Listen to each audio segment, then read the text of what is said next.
de la definición del propio diseño cívico. Hemos hablado de muchas cosas, hemos introducido muchos conceptos y llega el momento de poder esbozar una definición un poco más concreta. Digo un poco porque realmente resulta difícil poder llegar a una definición, ¿no? Como os decía, realmente lo que hacemos con este curso también es promover una reflexión sobre ello, ¿no? Entonces, de hecho también es parte, digamos, del trabajo de los participantes, de reflexionar sobre qué es realmente el diseño cívico. Yo aquí, digamos que os propongo unas reflexiones personales que he podido compartir con algunos de vosotros. Y creo que son el punto, digamos, un punto de partida, una aportación que en todo caso considero útil, pero claramente no definitiva. Empezaríamos, digamos, por insistir en que realmente el diseño cívico lo que hace es reposicionar la persona, el ser humano, diría yo, en su capacidad de construir el territorio en el que habita, ¿no? Y podría decir de construir colectivamente, pero digamos entender, efectivamente es así, pero digamos que se entiende ya, digamos, damos por hecho que cuando hablamos de un territorio, necesariamente estamos hablando de una acción que es colectiva. Y es por eso que, como os comentaba al principio del curso, cuando introducía el concepto, es por eso que utilizamos la palabra cívico, ¿no? Que tiene que ver con el ciudadano y con la gobernanza, las estructuras que como ciudadanos nos damos para gestionar colectivamente el territorio en el que habitamos. Entonces, el primer paso es reposicionar, realmente reevaluar esa idea del ser humano en el centro de ese territorio y entonces, digamos, esa conexión con todos los demás.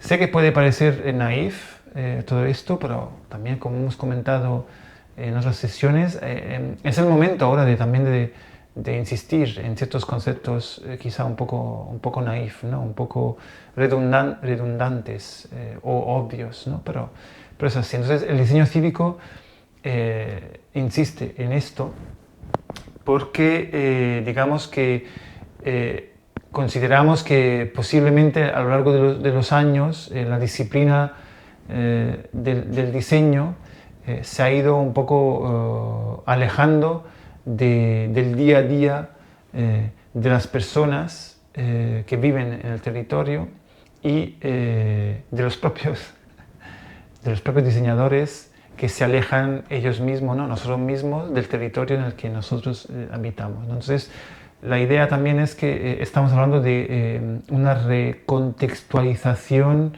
de nuestra actividad, sea de ciudadano que de profesionales. Y aquí llegamos a otro elemento que es esa hibridación, esa necesidad de entendernos constantemente como profesionales y ciudadanos, es decir, no como agentes que intervienen sobre un territorio, sino como agentes que intervienen desde un territorio y posiblemente como parte misma de ese territorio, ¿no? En ese sentido, hemos hablado mucho de cómo enfocar nuestra actividad más hacia procesos de inteligencia colectiva que procesos de participación. Aquí confieso que es difícil presentar claramente la diferencia entre un proceso de participación y un proceso de inteligencia colectiva. Y digamos que la dificultad nace también del hecho de que afortunadamente en el imaginario colectivo de muchas personas la participación ya es en sí misma un proceso de inteligencia colectiva. Sin embargo, en el uso que se ha hecho de la palabra participación, participativo, se han, digamos, empezado a desarrollar connotaciones que desde mi punto de vista poco tienen que ver con la inteligencia colectiva, ¿no? Entonces, vamos a ver a qué nos referimos. Entonces, el problema, digamos, de un paradigma, de utilizar, digamos, la participación como referencia, tiene que ver con la dificultad de la participación de legitimarse. Entonces, participar, desde mi punto de vista, tiene que ver más con la implicación en un proceso que realmente tiene ya definida una infraestructura en el que, digamos, existe una legitimación que viene o de la existencia de una institución pública que tiene detrás una legitimación democrática, o tiene digamos, una comunidad de personas que, digamos, se consideran legitimadas para representar a una comunidad mucho más amplia. Hablamos entonces en este caso de un proceso de participación espontáneo. Desde el punto de vista, en los dos casos tenemos problemas bastante amplios y simplifico, pero digamos por necesidad también de no extenderme demasiado. Digamos que en el caso en que hablamos de una participación que está promovida desde la institución pública, tenemos un problema grande de redundancia de representatividad. Es decir, que existe una institución pública que se supone que ya representa a unos ciudadanos, que recorre a un proceso en el que algunos ciudadanos discuten y luego toman ciertas decisiones. Luego hay que ver si realmente el proceso es real o es simplemente una instrumentalización o un proceso que realmente quiere encubrir otras políticas que están haciendo desde la administración. Pero bueno, teniendo en cuenta que puede ser realmente un objetivo de la administración pública de poner en marcha un proceso real de participación, entonces entramos en un proceso que viene desde la institución. Entonces necesita legitimar que un grupo de personas representan a toda la ciudadanía, teniendo detrás la legitimación de una institución pública que ya ha sido elegida a través de un proceso democrático. ¿Cuál es el problema ahí? Es que aunque no se le reconozca, realmente esa legitimación siempre está en entredicho. Siempre todo el mundo tiene algo que decir, algo en contra o alguna reproche, porque en el fondo la gente que participa son una minoría. En el caso de un proceso espontáneo, realmente nos encontramos con el mismo problema. Es decir, cuando un proceso es espontáneo, necesariamente luego tiene que tener alguna relación con la comunidad en la que se pone en marcha y posiblemente con las instituciones públicas que actúan y gestionan el territorio en el que ese proceso se ha dado, ¿no? Entonces, aquí también las personas que han puesto en marcha el proceso necesitan autolegitimarse frente al resto de la comunidad y frente a las instituciones públicas. Y como son una minoría, siempre es muy difícil conseguir esa legitimación. Entonces, ¿por qué hablo mucho digamos, de representatividad, y hablo de instituciones públicas, de procesos espontáneos?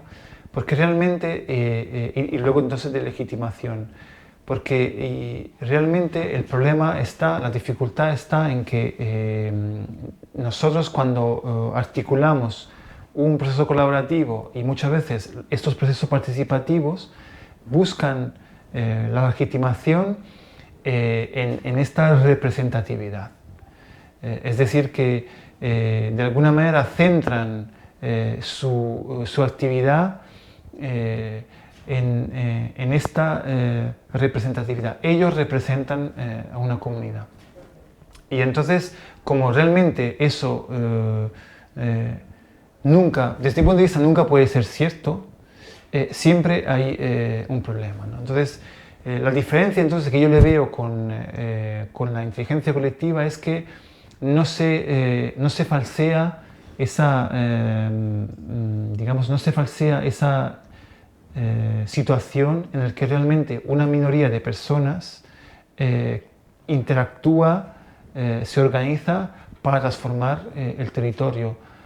Y entonces esa minoría de personas no busca constantemente la legitimación en esa posición de representatividad del resto de la comunidad, sino que busca esa legitimación en una acción muy, muy importante de apertura y de inclusividad hacia el resto de la comunidad.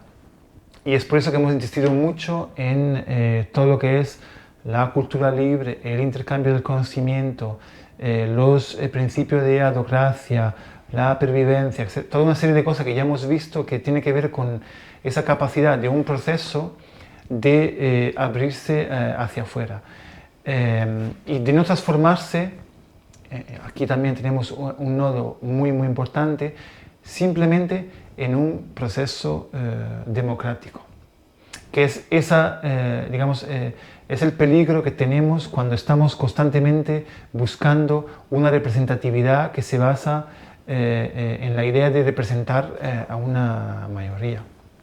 Entonces, aquí tendríamos también esa diferencia muy clara, ¿no? Estamos hablando de que en muchos casos, en un proceso de participación más tradicional, podríamos estar orientados a esa búsqueda de una decisión democrática, ¿no?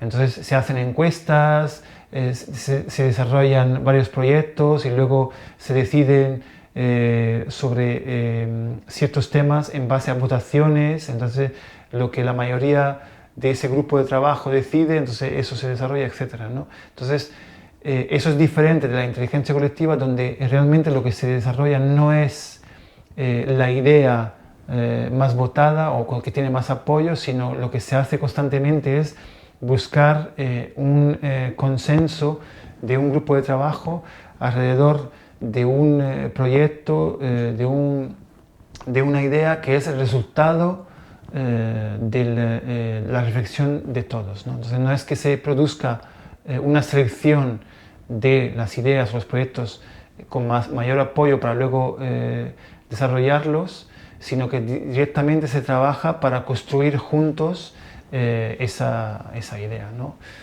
Yo sé, quizás me podría explicar mejor, siempre tengo muchas dudas sobre cómo explicar de una forma muy clara esa diferencia, pero aquí tenemos un nodo esencial, ¿no? Entonces, este grupo de personas en su propia dinámica no busca un proceso que es simplemente democrático, entonces que elige la idea que tiene mayor apoyo, entonces lo hace internamente y también se entiende hacia afuera como legitimado en ese sentido, porque no busca representar a todos los demás, es decir, no busca desarrollar una idea que tiene que estar apoyada por todos los demás desde el principio.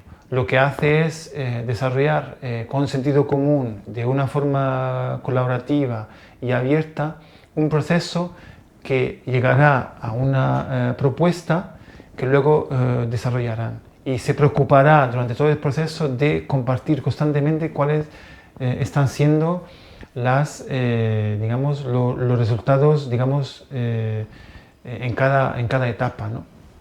Para que pueda, permitir la incorporación de nuevas personas que cuando entran no entran simplemente aportando nuevas ideas, sino que entran realmente como agentes transformadores del proceso que ya está en marcha, ¿no? Entonces, bueno, tiene que ver con muchas cosas que hemos hablado, de transparencia, de inclusividad, de cómo simplificar los procesos colaborativos, etcétera, etcétera. En esto de la diferencia entre participativo e inteligencia colectiva no me quiero extender más, pero espero que haya un mínimo de elementos ahí para entender la diferencia entre los dos y entender por qué realmente cuando hablamos de diseños cívicos nos enfocamos más a la inteligencia colectiva, ¿no? Y espero que se haya entendido, que esté muy claro esa idea de cómo buscar la legitimidad en el propio proceso de inteligencia colectiva, repito, y no tanto en esa idea de generar sistemas democráticos basados en consensos de mayorías, ¿no? Tiene que ver con reflexiones que hemos hecho con temas de adocracia, de multipertenencia, etc., ¿no? Entonces, si esto no queda claro, os invito, digamos, a ver otra vez esas sesiones que creo que son útiles para entender por qué aquí hablamos de inteligencia colectiva y por qué entendemos que es más útil y hay una mayor capacidad de transformación del territorio. Para seguir adelante y no, quedarnos en esto, un elemento esencial que tenemos que tener en cuenta es la reflexión sobre los procomunes urbanos. Es decir, sin la reflexión y la asimilación de qué es un procomún urbano, esta capacidad de generar inteligencia colectiva es más difícil. ¿Por qué? Porque realmente de lo que estamos hablando aquí es de una capacidad de entender que existe una comunidad que se preocupa de unos bienes comunes y que siempre es útil tener una comunidad que se preocupa por ello y esa comunidad hace un trabajo que es muy valioso y que tiene que ser favorecido. Entonces, lo que hay que evitar es que esa comunidad se apodere de ese bien común. Y aquí yo creo que ya empezamos a entender mejor la diferencia, ¿no? Y por eso que he insistido mucho en el tema de la inclusividad, la transparencia, etcétera, etcétera. Es decir, que lo que es importante no es conseguir el apoyo de todos o de una mayoría. Lo que es importante es evitar simplemente que exista una mayoría que se, apodere de un bien que es de todos. Entonces, lo único que hay que tener en cuenta, y allí es importante también nuestra visión ética como diseñadores cívicos, nuestra comprensión de los procesos cívicos y también, el papel de las administraciones públicas de simplemente garantizar ciertos límites, ¿no? Y esto vale también para las empresas y los otros agentes locales, ¿no?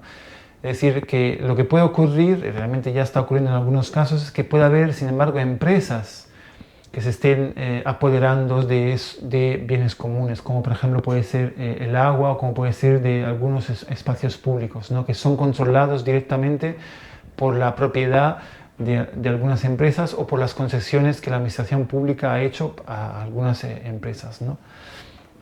Entonces, esto es importante. Entonces, si algunas personas desarrollan un proceso, tienen toda la legitimidad de hacerlo, pero el recurso que estas personas están usando siempre tiene que quedarse abierto, siempre tiene que ser accesible a otros.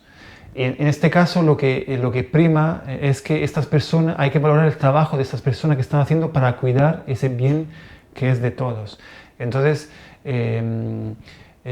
aunque lo que están haciendo no representa la mayoría, son esas personas que se están preocupando de hacer ese trabajo. Entonces hay que valorar ese trabajo. Las demás personas que no están de acuerdo tienen que tener todas las herramientas posibles para entrar en ese proceso y participar de ello, ¿no? Entonces valoramos el trabajo de las personas y no simplemente el número y las mayorías. Entonces, bueno, de ahí un poco esta idea de la inteligencia colectiva. Entonces, el diseño cívico, aquí entendemos, promueve esa inteligencia colectiva que luego tiene detrás otros factores importantes que hemos dicho que son el intercambio de conocimiento, es decir, que nuestro papel, digamos, como diseñador cívico, también entender qué es el diseño cívico, es tener presente que si estamos hablando de un proceso colaborativo, que entonces es horizontal, aunque pueda existir microliderazgos o puede existir figuras de coordinación o de asesores, como puede ser el trabajo de un diseñador cívico, realmente el conjunto de las acciones se hacen de una forma mucho más horizontal. Eso hace que necesariamente se genere un proceso de aprendizaje, ¿no?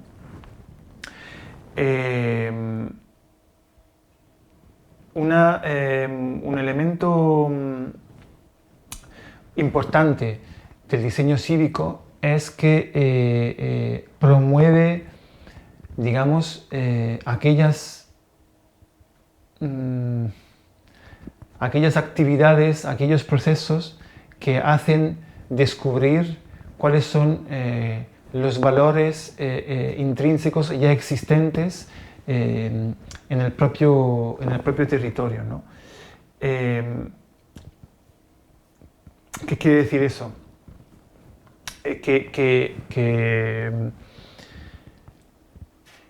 En algunos, cuando nosotros hablamos de procesos más cerrados, procesos más estructurados, con una jerarquización, digamos, estructural, es más fácil que se puedan dar situaciones en las que realmente exista menos interés en hacer descubrir cuáles son los valores existentes en el territorio. Hablamos, digamos, de valores humanos, recursos, oportunidades, etc. Entonces, creo que aquí estamos hablando de un, digamos, elemento ético fundamental en el desarrollo del diseño cívico, que es la necesidad de hacer aflorar siempre cuál es el potencial existente en un territorio, ¿no? Entonces, y nosotros como profesionales tenemos que tener esa capacidad de verlo y entonces llevarlo a la superficie, ¿no? Y eso tiene que ver, me tengo que repetir, pero tiene que ver, digamos, con esa necesidad de entender siempre un proceso como un proceso de descentralización de poderes y de, digamos, acumulación de poderes, que en muchos casos tiene que ver con la acumulación de cierta información, ¿no? Entonces, aquí se entiende también esta idea de insistir mucho en la transparencia, en compartir la información, en la documentación, cosas que normalmente nosotros podríamos considerar como secundaria porque nuestro objetivo es desarrollar un proceso, un diseño, etc. Y entonces la documentación la entendemos como algo secundario. No, aquí es que tenemos que entender el diseño cívico esencialmente, profundamente conectado con esa idea de la transparencia y la documentación que permite la inclusividad y que permite constantemente que existe esa descentralización, ¿no? Si no, digamos, es más difícil poder promover un diálogo entre los agentes locales que están implicados en el proceso, ¿no? Obviamente, una palabra que ya conocéis es que hablamos entonces de que tiene que existir facilitadores y digamos que ya hemos hablado del tema de aprovechar las tecnologías, de entender la hibridación físico-digital, entonces entender que todo esto es un conjunto. Añadiría la importancia de tener siempre presente cuál es el imaginario colectivo asociado a un territorio, que tiene que ver también con una memoria histórica del propio territorio, como un elemento que fortifica, fortalece la pertenencia a ese territorio.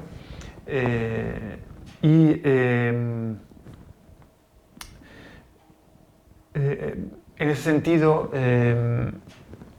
lo hablábamos también cuando hemos hecho una reflexión sobre la ciudad compartida, entender que existen nuevos agentes con legitimidad de transformar el territorio, con la capacidad cada vez más grande de las instituciones públicas de entender la capacidad de esos agentes de intervenir en el territorio, pero con la necesidad de promover una mayor reflexión sobre las implicaciones que tienen esas transformaciones. Entonces, el diseño cívico, entendido como investigación, necesariamente tiene que trabajar sobre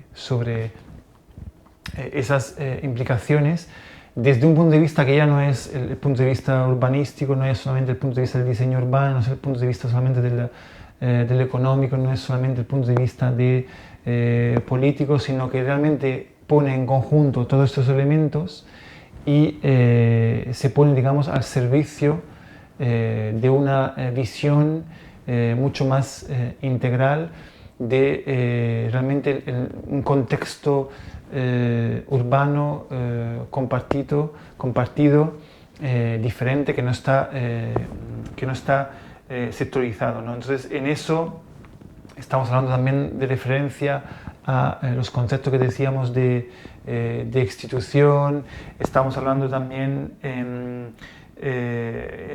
esa idea de, digamos, entender que el empoderamiento de todos los ciudadanos y de todos los agentes que configuran el territorio realmente hace que ese mismo territorio se pueda considerar cada vez más resiliente, que también ahora es digamos, un concepto, una palabra que está empezando a ser cada vez más de moda, pero aquí sí, con este enfoque de diseño cívico lo podemos entender más claramente, porque estamos dando ese enfoque y ese valor a los diferentes agentes locales que pueden intervenir de una manera mucho más rápida que una institución pública, que muchas veces tiene una mayor lentitud a la hora de responder a cualquier tipo de problemática, ¿no? Sin embargo, cuando los agentes locales están empoderados, pueden responder y digamos, transformar mucho más rápidamente el territorio. Entonces, el papel del diseño cívico, como comentaba antes, desde el punto de vista de la investigación, es promover ese tipo de reflexiones y pensar cuáles son las infraestructuras que permiten, digamos, un ecosistema en el que estas cosas, estas conexiones entre los diferentes agentes puedan tener una repercusión mucho más positiva en el territorio, ¿no? Sin olvidarnos todas las infraestructuras, digamos, ya en marcha, democráticas, tradicionales, ¿no? Siempre quizá es importante insistir en que no estamos hablando de sustituir todo esto. Realmente, bueno, ya me he extendido ya casi media hora. Como os comentaba, es complicado. Tampoco me apetece dar como definiciones como muy definidas, son más bien como sugerencias, puntos de partida para reflexionar y empezar un poco la investigación que os comentaba, y os invito realmente a que podáis aportar vuestra opinión al respecto, y seguramente con el tiempo iremos quizá sería interesante, realmente ya hay alguien que ha empezado a hacerlo. Es algo que también estoy trabajando yo personalmente, quizá empezar a definir algunos puntos como muy concretos, muy clave, que definen el diseño cívico, ¿no? De momento quizá definirlo tal cual me parecía no tan útil, porque igual nos podríamos encajonar en algo como muy concreto. Como estamos lanzando todo esto, quizá es más interesante tener esta visión un poco más amplia, ¿no? Aunque reconozco que quizá puede ser no tan clara, pero yo creo que también nos tenemos que acostumbrar a eso, ¿no? Construir algo juntos también tiene que ver con ese espacio de interpretación que tiene que tener cada uno, ¿no? Bueno, sin más, os dejo entonces a vosotros en esta difícil tarea de reflexionar sobre el concepto.